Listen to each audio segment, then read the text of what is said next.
Grosby people, and this is the Grosby PBA 100% Award.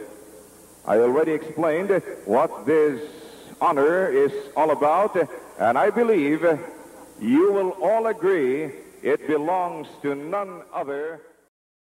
Magandang araw mga kaibigan. Sa episode na ito, tatalakayin natin ang buhay at karera ng isang iconic na personalidad sa mundo ng sports broadcasting sa Pilipinas, si Joe Cantada.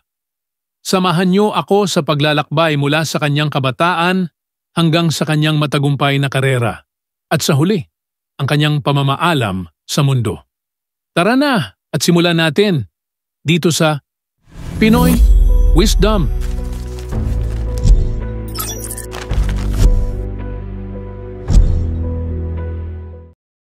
Ipinanganak si Joe Cantada noong 1939 sa Maynila. Mula pa sa murang edad, malaki na ang kanyang interes sa sports, lalo na sa basketball at boxing. Sa kanyang kabataan, madalas siyang nakikitang sumasali sa iba't ibang sports activities sa kanilang lugar. Ngunit hindi lang sports ang naging bahagi ng kanyang buhay. Pinahalagahan din niya ang edukasyon.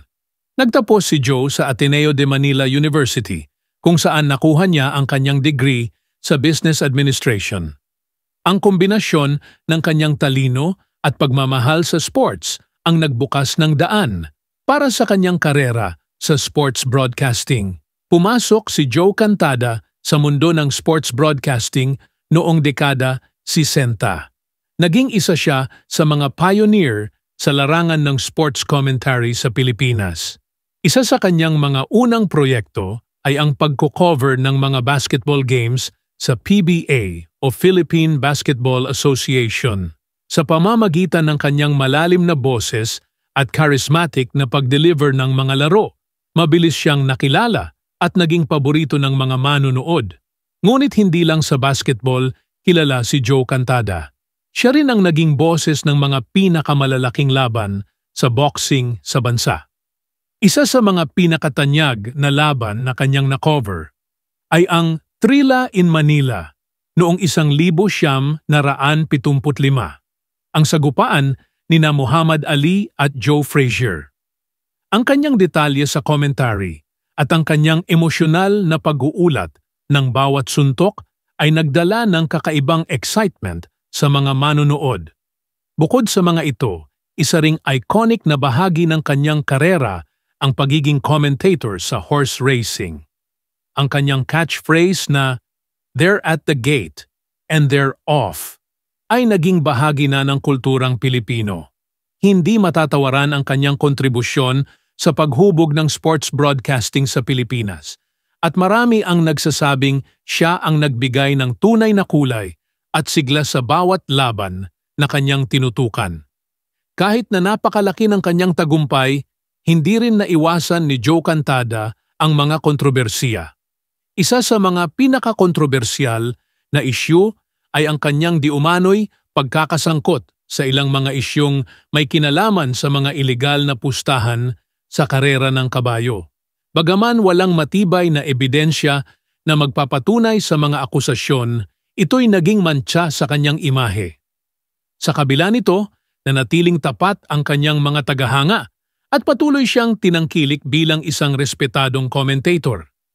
Sa pagdating ng dekada 90, unti-unti nang bumagal ang karera ni Joe Cantada dahil sa kanyang lumalalang kalusugan. Noong 1972, pumanaw si Joe dahil sa cancer sa lalamunan. Ang kanyang pagpanaw ay nagdulot ng malaking lungkot sa industriya ng sports broadcasting at sa mga Pilipinong kanyang pinagsilbihan sa loob ng maraming taon. Ang naiwan niyang legacy ay hindi mapapantayan. Si Joe Cantada ay hindi lang basta isang sports commentator. Isa siyang institusyon. Hanggang ngayon, ang kanyang estilo sa pagko-commentate at ang kanyang malalim na boses ay patuloy na inaalala at kinikilala ng mga bagong henerasyon ng sports enthusiasts. At diyan nagtatapos ang ating kwento tungkol kay Joe Cantada, ang tinaguriang Voice of Philippine Sports. Maraming salamat sa pagsama sa akin sa episode na ito. Kung nagustuhan ninyo ang ating kwento, huwag kalimutang mag-subscribe at i-hit ang notification bell para updated kayo sa mga susunod nating kwento tungkol sa mga alamat at personalidad na nag-iwan ng marka sa ating kasaysayan. Hanggang sa muli, mga kaibigan. Dito lang yan sa Pinoy Wisdom